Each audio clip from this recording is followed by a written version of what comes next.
ఇది రెండంచెల విధానంలో మేకలు మరియు కోళ్ళ పెంపకం. ఈ మేకలు పొట్టి రకం మేకలండి. చూడటానికి చిన్నగా ఉంటాయి. పిల్లలు ఎక్కువ పిల్లలు ఇస్తాయి. 2, 3, 4 అట్లా ఇస్తాయి. కింద కోళ్ళు ఉన్నాయి, పైన మేకలు ఉన్నాయి. అలాగే నెక్స్ట్ అవతల షెడ్లు వచ్చేసి అక్కడ కూడా ఇదే మాదిరిగా పైన గొర్రెలు పెట్టినారు, కింద కోళ్ళు ఉన్నాయి. దీనికోసం గవర్నమెంట్ కూడా ఒక యూనిట్ మాదిరి ఏర్పాటు చేసింది అనమాట. ఇన్ని గొర్రెలు ఉండాలి, 20 గొర్రెలు దాదాపుగా, ఒక 50 కోళ్ళు. అవి నాటుకోళ్ళు కావచ్చు లేదంటే కొన్ని జాతి రకం ఉన్నాయి, కొన్ని జాతులు స్వర్ణశ్రీ ఏదో అంటారు, వాటి పేరు నాకు సరిగా గుర్తు రావడం లేదు. కనిపిస్తుంది అనుకుంటాను మీకు, ఇఫ్ ఐఎమ్ క్లియర్. ఎంతో శాస్త్రీయమైన పద్ధతిలో వాళ్ళు అన్ని విషయాలు మనకు రైతులకు అవగాహన కల్పించి, ట్రైనింగ్ ఇప్పించి, నేర్పించి పంపిస్తారండి. అది సంవత్సరంలో ఒకసారి లేదా 2 సార్లు రైతులందరినీ ఒకచోటికి సమీకరించి లేదా ఒక గ్రూప్ మాదిరి తయారు చేసి వాళ్ళని ఒక స్టిప్యులేటెడ్ టైంలో వాళ్ళకి ట్రైనింగ్ ఇస్తారు. అది మేబీ 2 వారాలు కావచ్చు, 1 నెల కావచ్చు. ఇది స్ట్రెడర్ ఆన్ చేసినామంటే ఆవులకు లేదా పశువులకు కావాల్సిన దానాను చిన్న చిన్న ముక్కలు చేసే స్ట్రెడర్ మిషన్ ఇది. తర్వాత ఇక్కడ ఆవులు, ఇవన్నీ ఆవులు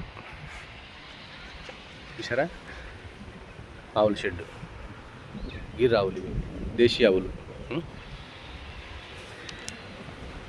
తర్వాత ఇక్కడ వర్మీ కంపోస్ట్ యూనిట్ కూడా ఏర్పాటు చేశారు.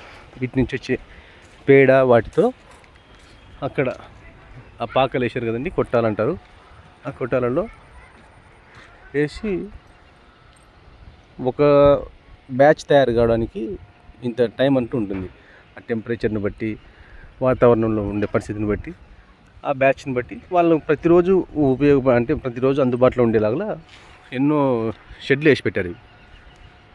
దాదాపు ఒక 20-30 షెడ్లు వేసి పెట్టారు. అక్కడి నుంచి కనిపిస్తున్నాయి చూడండి, 1, 2, 3, 4, 5 అంటే అక్కడే ఒక 10 ఉన్నాయి, ఇక్కడ ఒక 10 ఉన్నాయి. ఇవన్నీ గవర్నమెంటు వ్యవసాయాన్ని ఒక లాభదాయకంగా చేయడానికి చేస్తున్న కృషి. ఇది ఆర్గానిక్ విధానంలో చేస్తే ప్రజల ఆరోగ్యము బాగుంటుంది, రైతుకు పెట్టుబడి తగ్గుతుంది. ఇవన్నీ దృష్టిలో ఉంచుకొని చేస్తుంది అన్నమాట.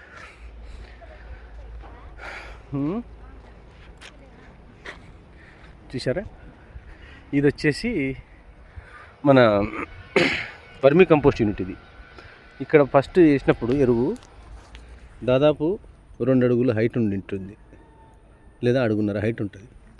పైన చిన్నపాటి స్ప్రింక్లర్లు వేశారు, కనిపిస్తున్నాయా మీకు?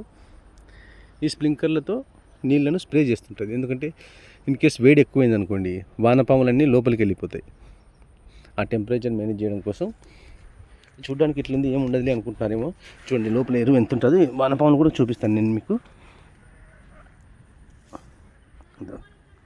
వానపాము కనిపిస్తున్నాయా?